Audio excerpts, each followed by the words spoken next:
Muito bom dia. Obrigado pela presença. Meu nome é Jonas Furtado, sou diretor de conteúdo do MEI Mensagem, mas vocês estão aqui hoje para algo muito melhor. John Plunkett, The Future by Design. Talvez o impacto mais profundo causado pelo design, pela tecnologia e pela transformação digital no futuro não seja a aparência das coisas, mas a criação de significado. Considerada um dos 50 maiores sucessos de design do século pelo The New York Times, por ter promovido uma nova compreensão de como a tecnologia da internet mudaria o fluxo de informações e por ter previsto que a revolução digital alteraria radicalmente a forma como trabalhávamos, vivíamos e nos divertíamos, a revista Wired tornou-se um potente símbolo do espírito de transformação digital, absolutamente abrangente e expressivo. Neste keynote, John Plunkett faz uma viagem por momentos-chave em sua vida que culminaram com The Future, incluindo a criação da Wired Magazine e seu trabalho atual no alto de uma montanha em Utah. Com vocês, Mr. John Plunkett, cofundador da Plunkett & Kerr Designers. John.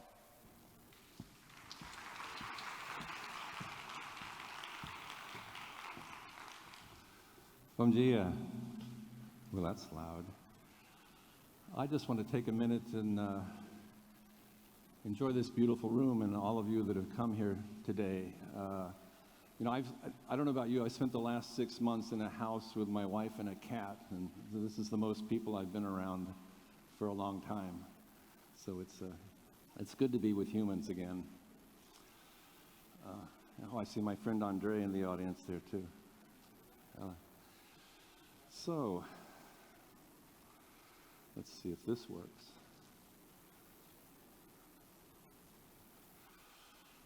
The question on my mind is, why are we here today, meaning us in this room? I think it has something to do with an idea that the science fiction writer William Gibson wrote about.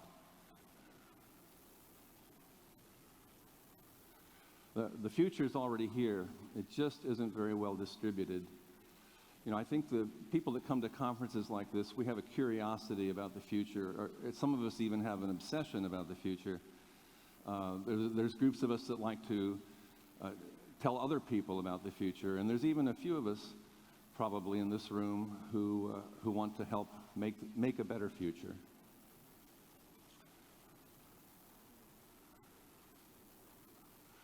So I want to talk today about certain events in my life, some of which were by choice, and many of which were just by accident, that led me really to this room or led me to Wired Magazine.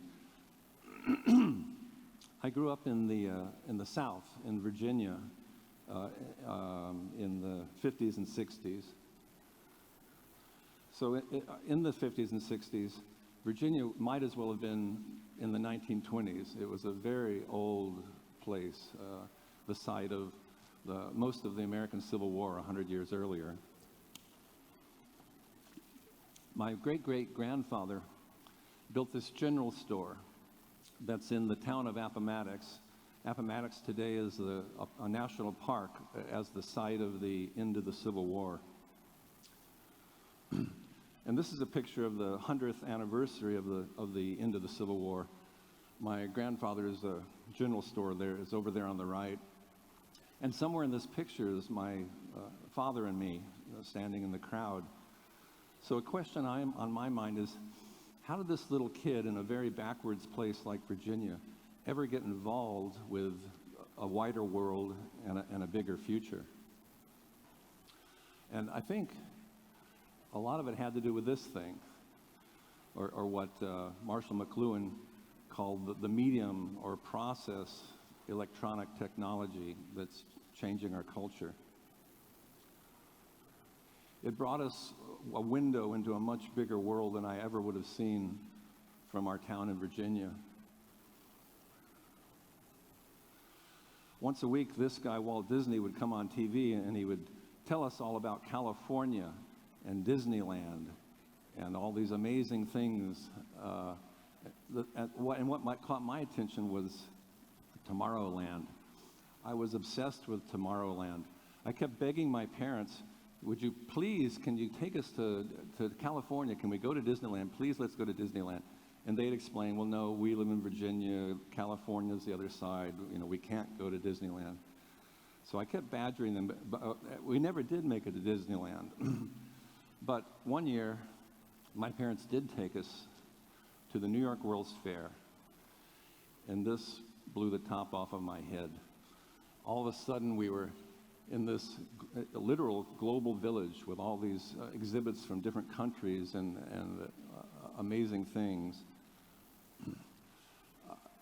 I couldn't believe the buildings and the colors and the shapes. And I was pretty young. I had no idea who did this kind of work or how it got done. But all I knew from that moment is that's what I want to do. Whoever these people are, whatever they're doing, I want to be one of them. One of the coolest exhibits was the IBM Pavilion. So you'd walk into this exhibit, sit down on a row of bleachers, and then the whole collection of bleachers, hundreds of people, would get sucked up into this giant egg on top. So the egg turned out to be the inside of a brain. I didn't know it at the time, but this was an exhibit created by Charles Eames that was the first multi-screen, multimedia exhibit ever done. He was trying to teach basics about computers, and I didn't realize that either. But I just was mesmerized by all these moving images, trying to almost hypnotize you. And this stuck with me. So I came back to Virginia with just a much bigger sense of the world and a much bigger curiosity about the world.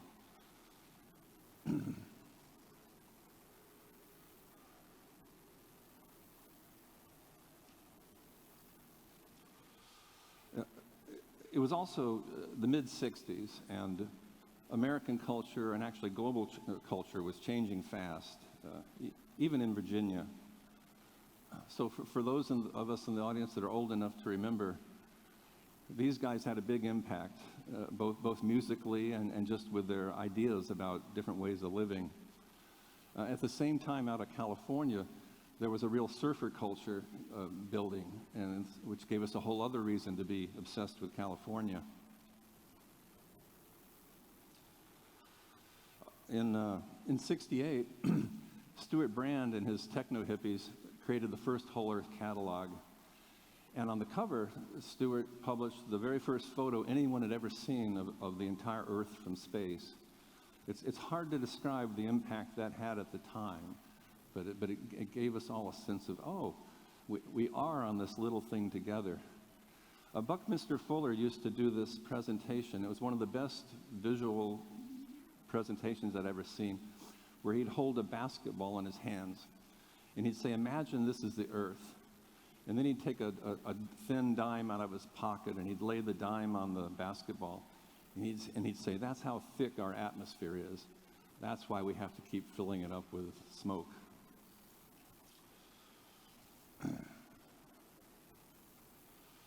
So the Stuart's catalog, the idea of it was that it gave access to tools. And he had a phrase in the intro to the catalog where he said, we are as gods, and we might as well get good at it. And then in later editions, he said, we're like gods, and we better get good at it. But his idea was to give the reader access to a whole range of different ideas about and tools about all kinds of things, including thinkers like Buckminster Fuller. Steve Jobs later described the Whole Earth catalog as a huge inspiration to him. He said it was like Google before there was Google. It was sort of Google on paper. One of the other things the catalog introduced us to was Marshall McLuhan. This little book that he made with the designer Quentin Fiore, called The Medium is the Massage, was this magic little paperback full of all these kinetic images. And there was something really mesmerizing to me about this book. This book did on paper a version of what Eames did with his film. It was trying to bring film onto a printed page.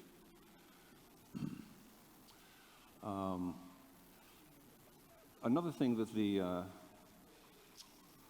Whole Earth Review did is it let me know about a school in California called Cal Arts.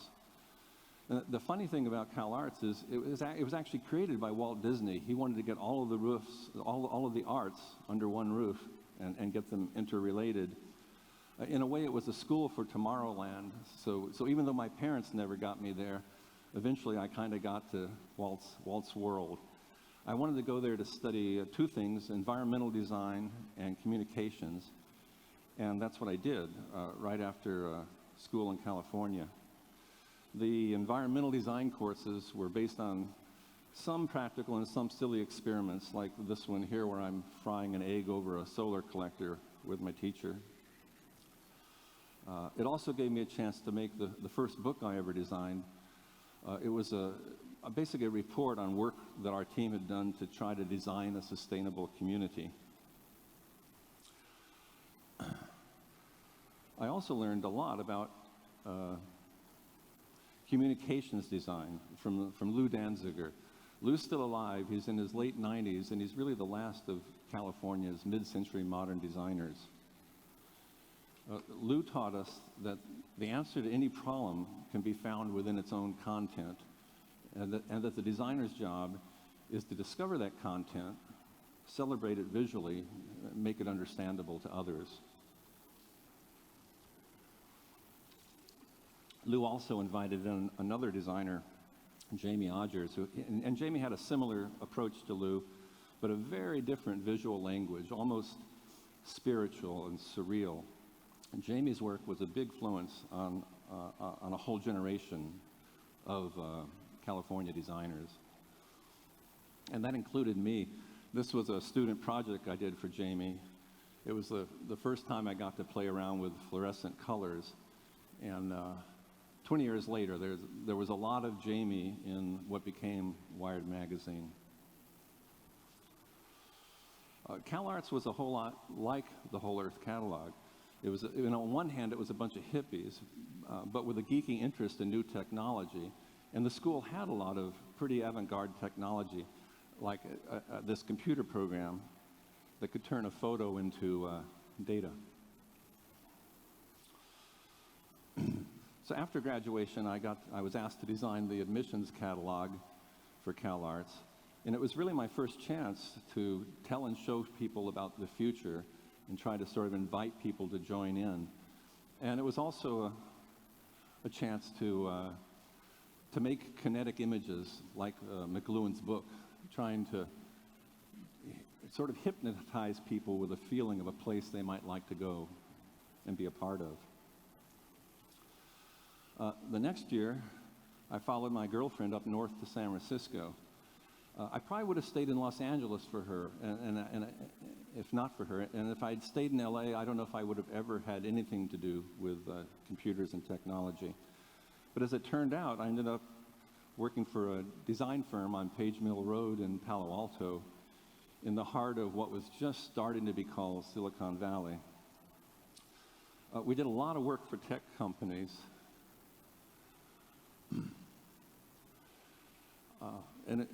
Initially it was interesting work, but I actually began to worry that everything I was doing was related to computers. In this case, I got to make some early bitmapped images, so that was fun. And I also got to work on more interesting things. This was a new age awareness affair, kind of a commercial sales event, like the Whole Earth catalog. And even a little bit like this conference, just trying to bring everybody together into one place.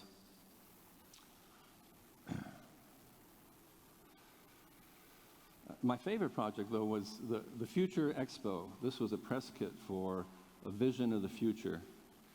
This was put on by a group called the Griffin People in 1979 in San Francisco. The expo was full of interesting ideas, like a maglev train that would take you from New York to LA in 27 minutes. They were predicting this would exist in 10 years' time. It's actually something that Elon Musk is working on right now with the Boring Company. So maybe within a half a century we'll actually get to that sort of technology. We also had this quote from Buckminster Fuller that it's important to remember that we on the Earth were already in space, and more importantly, all the things that we humans are doing is simply a continuing discovery of how the universe operates. You know, we keep making guesses, then we realize we've made a wrong guess, and we try to fix it. And little by little, we're getting closer and closer to how the rest of the world is waiting for us to get smarter. Also, there was, in this corner of the brochure, there was a little note from this brand new company that was down the street from my office called Alto. They claimed that computers were on the verge of becoming commonplace. Well, it took about 20 more years before that was true in America. And at this point, I'd gotten very sick of the tech, and I was restless to escape Silicon Valley and quit working on computer stuff. I'd gotten interested in this British firm, Pentagram, that did really, really wonderful work. And I started sort of badgering them, trying to get a job with them in their office in London. They never had an opening in London, but they decided to open a New York office and asked me if I could help start that. So we traded sunny California for gray New York. Our offices were on the top floor of this building on the right, which ironically, this has just been turned into very expensive luxury apartments, and Jeff Bezos just bought the top 3 floors of this building.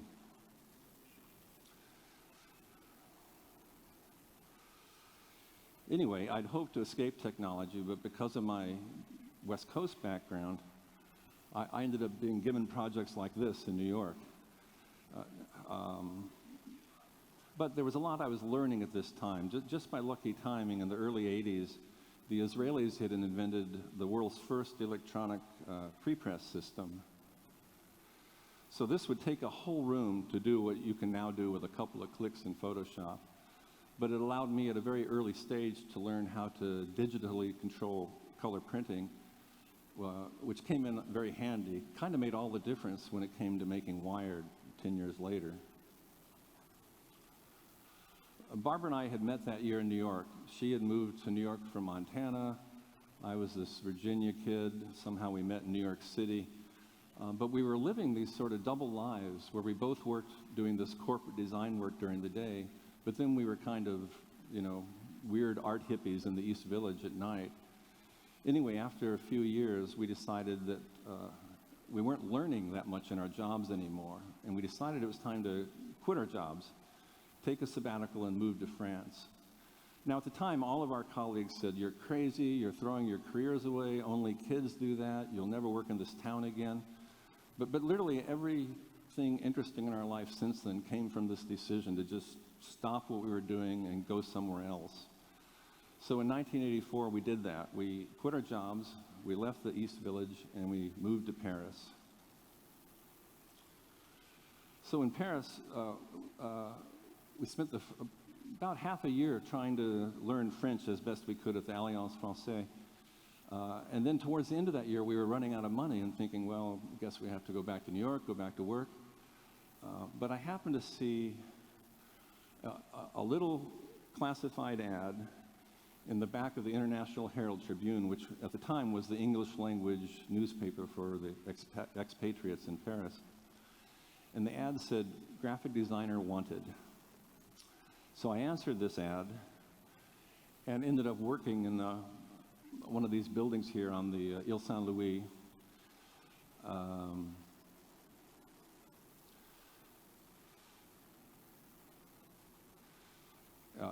And the interesting thing, that my first day I came into work, they had just installed a brand new appliance that had come in from America, one of the very first Macs. Steve Jobs had just introduced this earlier that year in 1984. So this was the newsletter I was hired to design. It was the first thing I ever did with the direct help of a computer. And it was just the type. At the time, there was no such thing as a page layout system.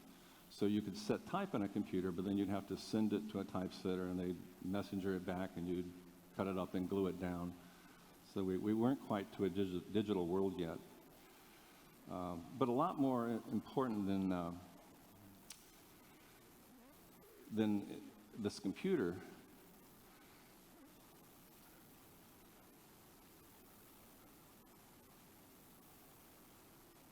was this guy, Louis Rossetto. Louis lived in Amsterdam, but he commuted to Paris to edit the magazine. And he and I became good friends and realized we were both sort of magazine junkies. At some point, Louis said, you know, we should make a magazine, which just seemed ridiculous to me. But Louis kept talking about how we should make a magazine, we should make a magazine. And we kept thinking and talking about it. There were two books that were big influences on us in the mid-'80s. William Gibson's Neuromancer, which introduced the ideas of cyberspace and the net, the matrix, hackers. And Stuart Brand, again, who wrote a book about the Media Lab at MIT, all these geeks building future technology. So during these years, Barbara and I moved back to New York.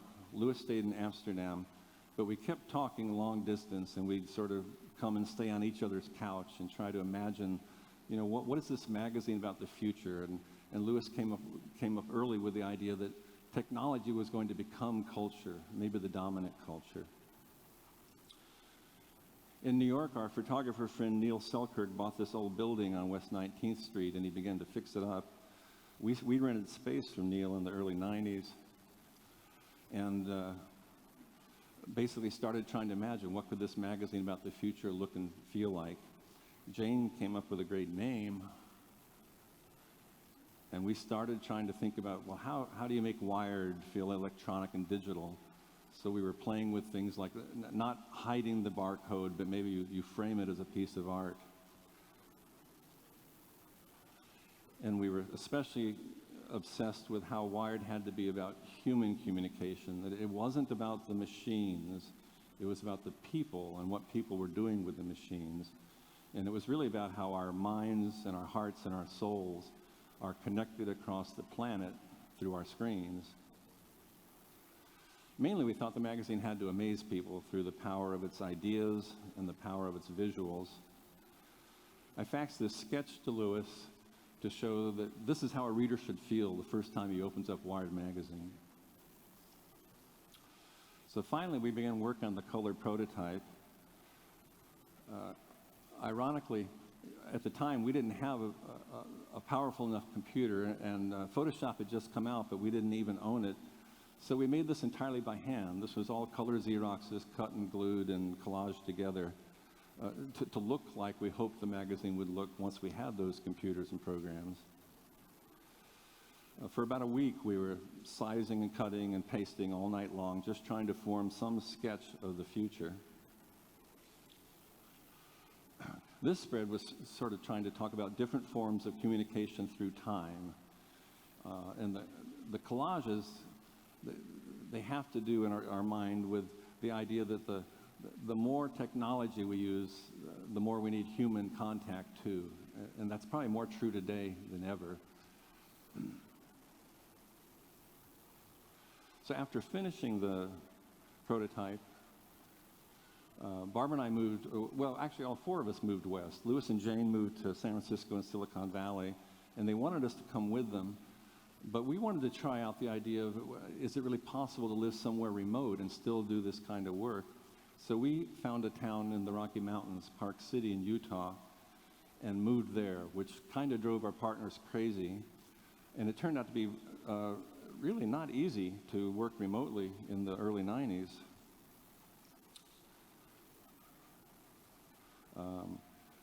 But Park City was about a 90-minute flight from San Francisco, so it wasn't that daunting, we thought at the time.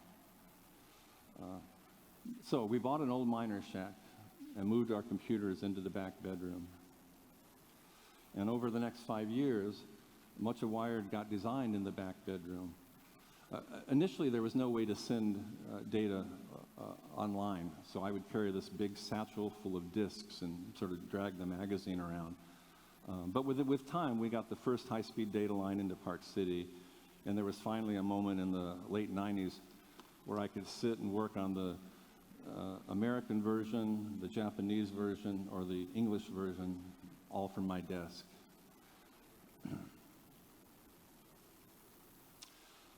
But we also signed up, without realizing it, for 10 years of commuting. About every 3 or 4 days we'd go to San Francisco, and we'd go there so that people could yell at us, we could yell at people, and then we'd get back on the plane and fly back to Park City, try to calm down and do the fun part, design stuff. The magazine launched in January of 1993. We didn't have any money to promote Wired, but we had about $60,000. At the time, Warner Media would have spent $40 million to launch a magazine. But we found out that in January, you could buy bus ads really cheap in New York City. Everybody had spent their advertising budget for Christmas.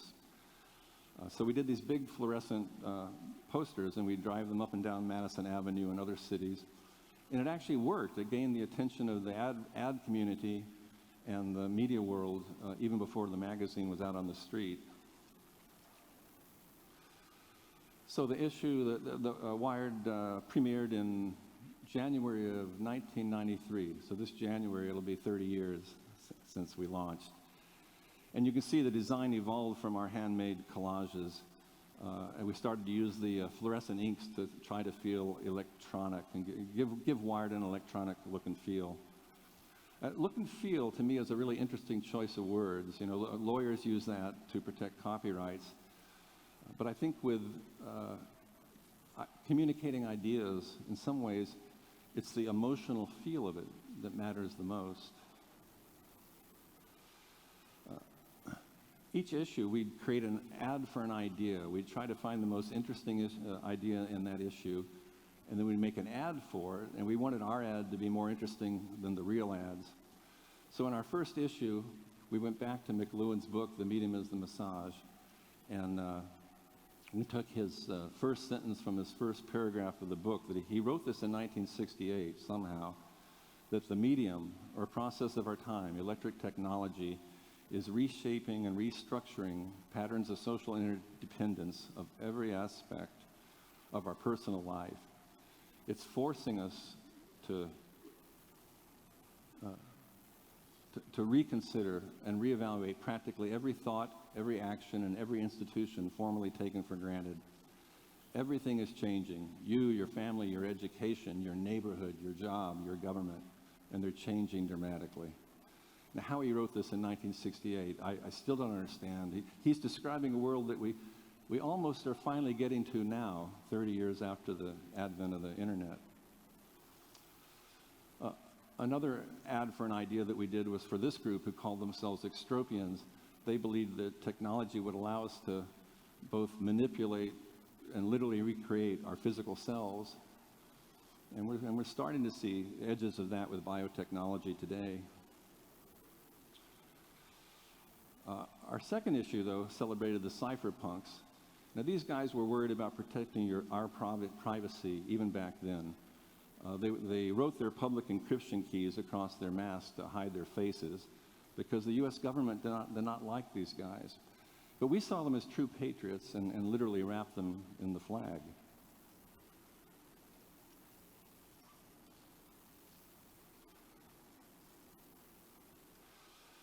We also tried to celebrate various technology guys who we thought were, our own Renaissance men.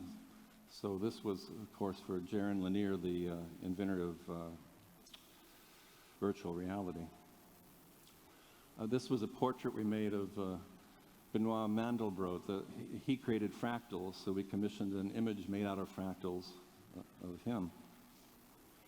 And then these are just some regular-looking guys, but they happen to have created one of the greatest computer games ever, Doom. Wired had by that time become known for its bright colors and kind of hyper design. So for our first annual issue, we decided to do a completely black and white issue with a blank cover. This scared the hell out of our ad salespeople, but it ended up being the best-selling issue we ever had, completely blank. And for the second anniversary, we celebrated Stanley Kubrick's movie, 2001: Space Odyssey, by putting Hal on the cover with his computer eye.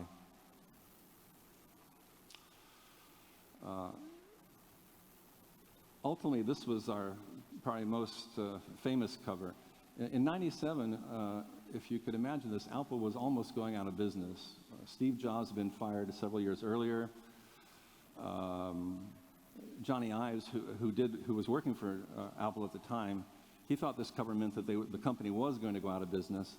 But we meant this cover as a literal prayer for the second coming of Steve Jobs. We were trying to plug into the emotional connection that customers felt for the company, Apple. It could just be a coincidence, but Steve Jobs did return 2 months later. We don't know, but we always hoped that this cover helped bring him back, or at least speeded up the process. We did a lot of stories about technology and humans, including artists and musicians like David Byrne here from the Talking Heads. Laurie Anderson was the first artist to point out that today technology has become the campfire around which we tell our stories. She also made this point that in such a data-dense world, that selection itself is an art form. What you choose to work on or not work on.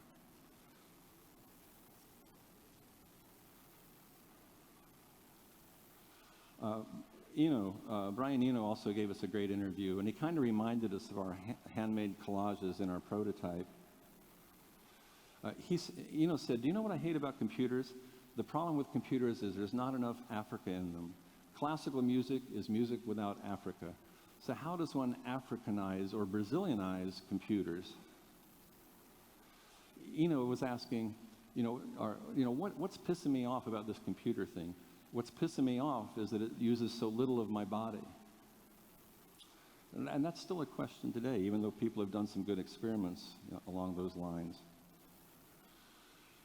So that's the Wired story, something that started in the early '90s when practically nobody in America owned a computer, to the world we're in now where everybody has a computer in their hand almost all of the time, and we're all just staring at it.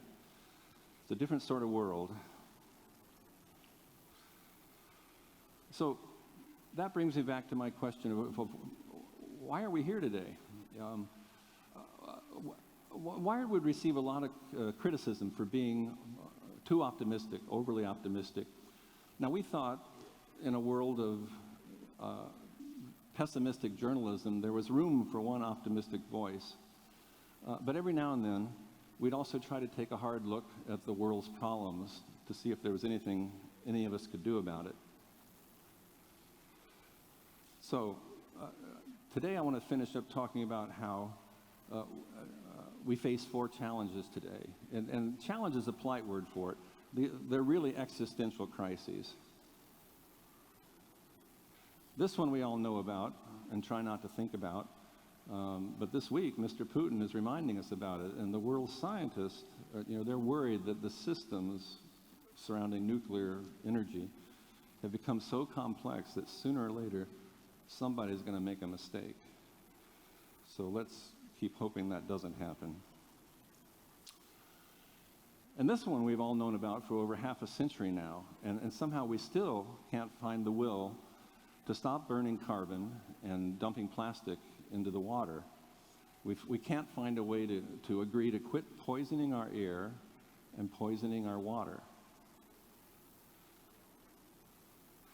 But we can't solve either of those problems if we can't fix our broken politics. Now, whether it's Trump in America or Bolsonaro in Brazil, we've got to vote out these crazy con men before they can do even more harm. France just dodged a bullet barely last week. I hope that will be the same here in Brazil, and I'm frankly scared of what might happen in America in the next election. So politics is a hard problem to solve. But why is that? Well, we can't fix politics if we don't fix social media. The surveillance economy is destroying the ability of democratic nations to have a normal conversation or even to agree on what's true and or false. The tech companies are way ahead of governments here. Regulation of algorithms or antitrust action have nothing to do with solving the problem. The problem is the business model. It's one that places all of us under surveillance, creates individual emotional profiles of each of us, and then sells those targets, us, to the highest bidder. Could be somebody selling dog food. It could be somebody selling a political point of view. The algorithms don't care. So this is something we, in this room and everywhere else, I hope, this is something we can and we really must change. We need to press social media to fix their business model before it literally ends democracies. And let's hope that's what Elon plans to do with Twitter. I sort of fingers crossed on that one. Now, these 4 challenges are daunting, but let's hope that humanity has not given up. And I'd like to finish today with one last ad for an idea that we made for the philosopher Noam Chomsky, in which we used images from Kubrick's film, the Space Odyssey film. So Chomsky writes, if you assume there's no hope, then you guarantee there'll be no hope. But if you assume there's an instinct for freedom, there's opportunities to change things, there's a chance you might contribute to make a better world, the choice is yours. So I hope we all make the right choices. And thank you very much. It's an honor to be here. Thank you.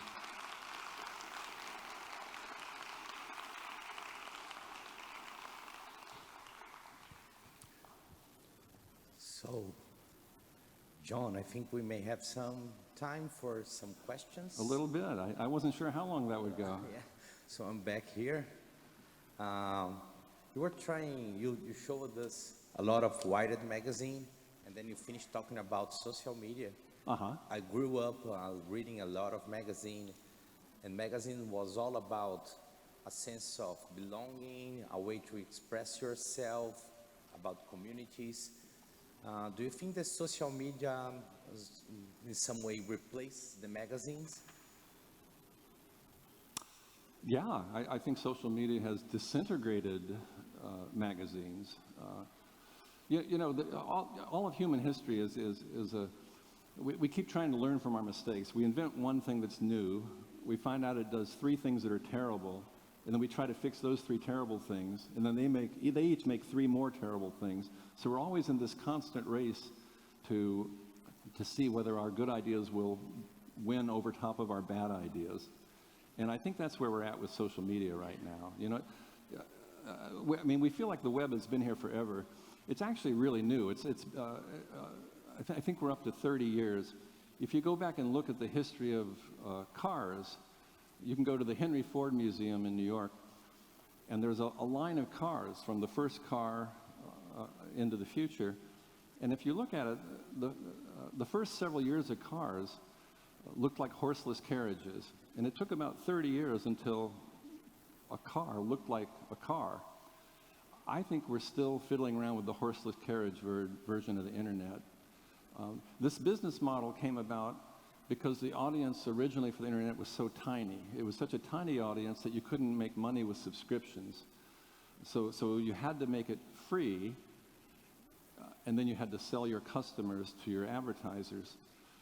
So that made sense when it was a very small audience. But now that the audience is gigantic, the business model really needs to evolve. It needs to evolve to some kind of a subscription-based model, and you'd have to subsidize those that couldn't afford the subscription.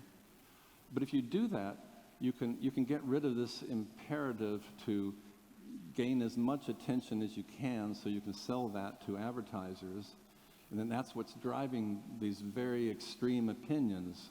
It's something about human nature that we respond to the extremes more than the quiet middle or the calm.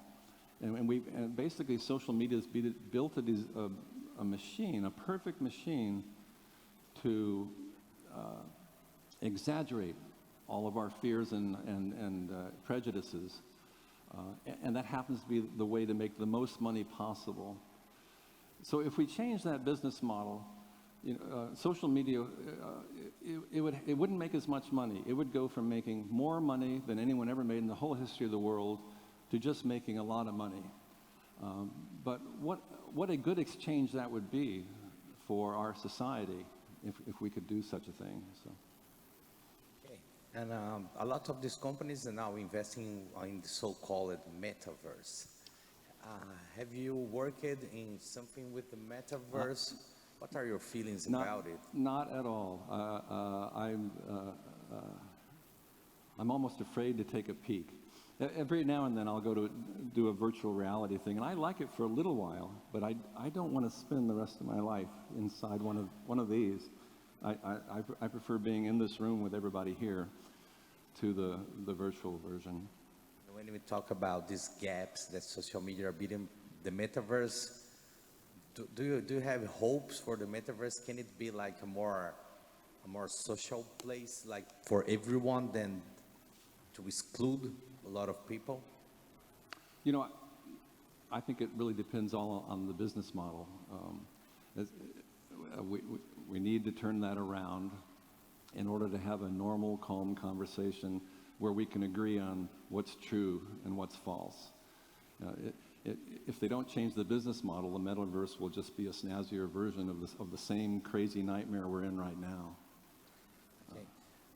Would you start a magazine like Wired these days? Well, it's funny, you know, Condé Nast has been making Wired for a long time. They've been making it longer than we made it. But the difference is we were a small group of people who felt like we were on some weird mission from God to change the world. Whereas Condé Nast's business model is basically, let's sell some ads. So very different imperatives there. So would you start a new magazine now? Personally, I love print. I always think that there'll be a place for print, but it becomes a much smaller and more specialized world, and it's really all about if you have a really great idea and you can make a beautiful visual presentation, then that's worth putting into print to save. Otherwise, no, I think the web is our world. We just have to figure out how to take it from horseless carriage to something that is in the service of humans. I don't think we realize the degree to which we're all in service to our machines right now. You know, the technology moves so much faster than human ability to absorb it. So we're all kind of slaves to our machine. We've been trained what to do to feed the beast. I'm hoping there'll be this pendulum swing and that somehow we can put machines back in service to humans instead of the other way around. So, fingers crossed. So you're living in a mountain. Yeah. What role nature and silence plays in your work process, John? Oh, a lot. When I was talking earlier about we'd go to San Francisco so everybody could yell at us, our partners didn't understand why did we go back every week to the mountain, but they didn't realize we had to go there to calm down and recover from all the craziness in the city. So I'd even say that it's literally sort of saved our lives. You know, for 10 years, Wired was 24/7, relentless, and then one day our investors made us sell it, which was very traumatic at the time. But I think it literally saved our lives to get out of that wheel. So yeah, I think living close to nature is a very good antidote for surviving this insane virtual world we're building. Now the last one, I think it's maybe easier for you, but I have to confess that one big struggle of mine is to explain the meaning of designing for a non-designer, to people who don't have to work with it, like mom and daddy. There's always this thing about between aesthetic, functional. How do you define design? My mom never did understand what I do for a living. Well, I think of design first and foremost as a problem-solving activity. I think every problem has some unique aspect to it. I was talking about this earlier when I talked about my teacher, Lou Danziger.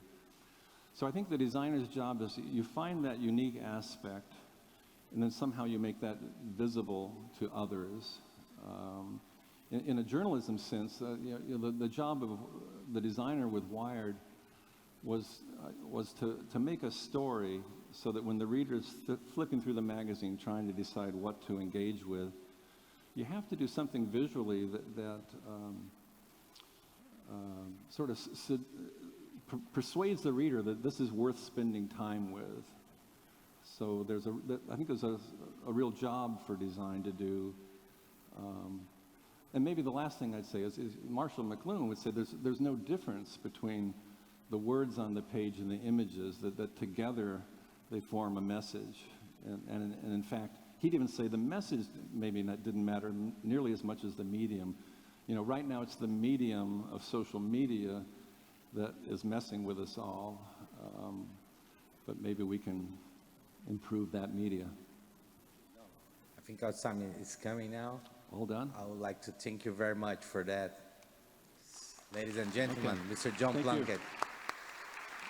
Thank you very much. Pleasure to be here.